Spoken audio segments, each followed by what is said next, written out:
Cricket chronicles with Chandresh में आप सबका स्वागत है। टेस्ट मैच शुरू होने वाला है बुधवार से, तो मैंने कहा फिर से एक बार कर लेते हैं। मेरी तबीयत ठीक नहीं थी, आप देख पा रहे हैं मुझे, मेरा हालत बहुत ख़राब था कुछ दिनों से, पर अब थोड़ा बेहतर है, इसलिए मैंने कहा कि मैं अब वीडियोस करते हैं।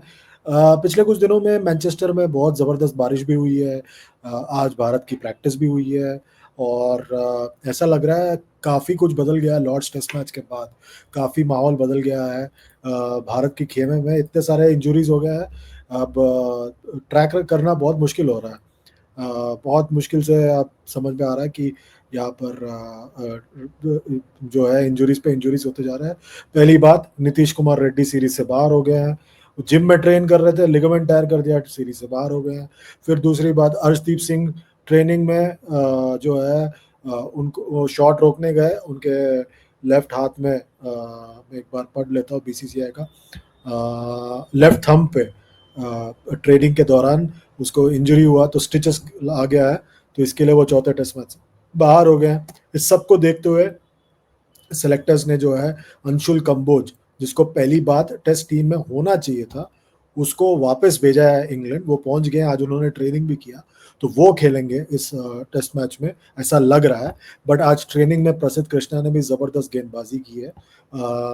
और जहाँ तक बात बल्लेबाजी की है, देखिए करुण नायर को लेकर अभी भी एक असमंजस की स्थिति बनी हुई है, और करुण नायर पिछले टेस्ट मैच में जिस तरह से स्टार्ट मिलने के बावजूद आउट हो गए, ऐसा लग रहा है कि उनके पास और एक मौका बन सकता था। पर let's see what happens, we'll have to wait and watch कि करुण नायर के साथ क्या होता है। वो आज ट्रेनिंग में कभी वो स्लिप में नहीं खड़े थे, कभी वो खड़े थे, तो टीम जो है मिक्स सिग्नल्स दे रही है। अच्छी बात यह है कि जसप्रीत बुमराह इस चौथे टेस्ट मैच में खेलेंगे, ऐसा आज मोहम्मद सिराज ने आकर कह दिया। और 2 दिन पहले रायन टेंडसकाटे ने भी एक प्रेस वार्ता में आके कहा कि जी हाँ, हम सोच रहे हैं कि हम जसप्रीत बुमराह को खिलाएंगे इस टेस्ट मैच में। तो आकाशदीप को लेकर भी असमंजस की स्थिति है। आकाशदीप के ग्रॉइन में और बैक में इंजरी थी, और इसीलिए वो खेल नहीं पाएंगे, ऐसा एक कंफ्यूजन बना हुआ है। But let's hope he gets fit. आज उनका एक फिटनेस टेस्ट भी हुआ था मैदान पर। मुश्किल लग रहा है इस वक्त आकाशदीप का खेलना। तो पूरी तरह से देखा जाए तो एक कंफ्यूजन सा है। एक और अच्छी खबर है भारत के लिए कि ऋषभ पंत आज ट्रेनिंग में ग्लव्स के साथ ट्रेनिंग कर रहे थे, और काफी देर तक उन्होंने ट्रेनिंग किया ग्लव्स के साथ, which means that that's a very good sign. एक ऑप्शन है भारत के पास कि वो ध्रुव जुरेल को खिलाए बल्लेबाज के तौर पर, या ध्रुव जुरेल को विकेट कीपर के तौर पर खिलाए। 2 ऑप्शन है उनके पास अगर ऋषभ पंत पूरी तरह से फिट नहीं है। रवि शास्त्री जो पूर्व कोच है और पूर्व कप्तान है, उनका कहना है कि ऋषभ पंत अगर फिट नहीं है कीपिंग करने के लिए तो उनको नहीं खेलना चाहिए, क्योंकि आप बल्लेबाजी कर रहे या फिर फील्डिंग करोगे तो ज़्यादा इम्पैक्ट आएगा उनकी उंगलियों पर। तो ये सब एक कंफ्यूजन बना हुआ है इस वक्त भारतीय खेमे में। चोट चोट चोट, और उसके बाद कुछ लोग वापस जा, नीतीश कुमार रेड्डी वापस जा रहे हैं, अर्शदीप सिंह चौथे टेस्ट मैच से बाहर हो गए हैं, तो ऑप्शंस लिमिट हो गए। इस सब में मुझे लग रहा है कि कुलदीप यादव का यहाँ पर चलना और खेलना बहुत जरूरी है, क्योंकि कुलदीप यादव आपके लिए एक एक्स फैक्टर बन सकते हैं। एक बात हो सकता है कि मैनचेस्टर में बहुत बरसात हुई है और हो रही है और होने भी वाली है, तो क्या ऐसे में आप कुलदीप यादव जैसे एक स्पिनर को खिला सकते हैं, यह आपको देखना पड़ेगा। अगर आप कुलदीप यादव को खिलाएंगे तो क्या वो नीतीश कुमार रेड्डी के जगह आ जाएंगे, क्या ठाकुर आ जाएंगे, तो क्या वो बुमराह, सिराज, ठाकुर और अंशुल कंबोज आपकी तेज गेंदबाजी आक्रमण होगी, पता नहीं, ये देखना पड़ेगा। और दूसरी बात, अगर वो अंशुल कंबोज नहीं है, क्या वो आप प्रसिद्ध कृष्णा के पास वापस जाना चाहेंगे, पता नहीं, क्योंकि प्रसिद्ध कृष्णा ने जो पहले 2 टेस्ट मैच में बहुत निराश किया अपनी गेंदबाजी से। दूसरे टेस्ट मैच में दूसरे इनिंग्स में उन्होंने बेहतर गेंदबाजी की, पर ओवरऑल उन्होंने निराश किया। और सिराज की जहां तक बात है, उन्होंने तीनों टेस्ट मैच में ठीक गेंदबाजी की है। तो ये सब आपको बताता है कि इस वक्त भारतीय खेमे में कंफ्यूजन सा है। और मैं पहले भी कह चुका हूं कि भारत की जो तेज गेंदबाजी, लाल गेंद में जो तेज गेंदबाजी आक्रमण है पिछले 4-5 साल में, वो कमजोर होती गई है। क्योंकि पहली बात, आपने ईशांत शर्मा, मोहम्मद शमी, उमेश यादव, भुवनेश्वर कुमार, इन सब के आगे सोचना तो शुरू किया, पर कोई आगे का प्लान नहीं था। मुकेश कुमार को आपने दरकिनार कर दिया। आपने जो है अर्शदीप सिंह को अब तक मौका नहीं दिया है, खलील अहमद को आप मौका नहीं देना चाहते, नवदीप सैनी जो इतने साल से आपके साथ टीम के साथ घूम रहे थे नेट बॉलर के तौर पर सफेद लाल गेंद की टीम के साथ, उनको आपने भुला दिया अब इस वक्त। आपने फिर हर्षित राणा को ऑस्ट्रेलिया लेके गए, यहाँ पर बाहर कर दिया है। आकाशदीप फिट होते हैं फिर अनफिट हो जाते हैं। जसप्रीत बुमराह पूरी तरह से फिट नहीं है। आपके जो प्रसिद्ध कृष्णा अभी तक उन्होंने वो जो जगह अपनी पक्की नहीं की है। और शार्दुल ठाकुर को वापस लेके आए पर पहले टेस्ट मैच में उन्होंने बहुत निराश किया। और एक अकेले मोहम्मद सिराज है जो टिक पाए, और मोहम्मद शमी अभी भी इंजर्ड है और वो पूरी तरह से फिट नहीं है, तो शायद उनका टेस्ट क्रिकेट में वापसी करना बहुत मुश्किल होने वाला है यहाँ से।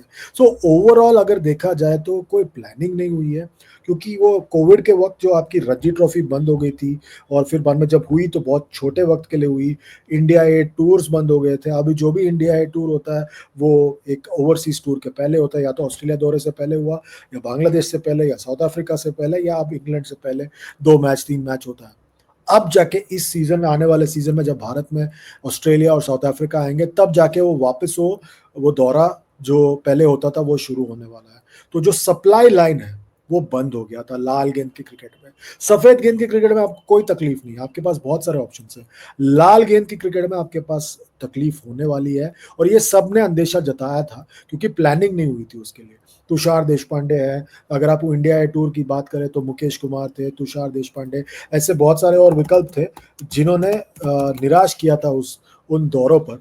और मैं अगर देख पा रहा हूँ भारत की जो टीम हुई थी, मुकेश कुमार, मैं आपको बता देता हूँ जो इंग्लैंड गए थे।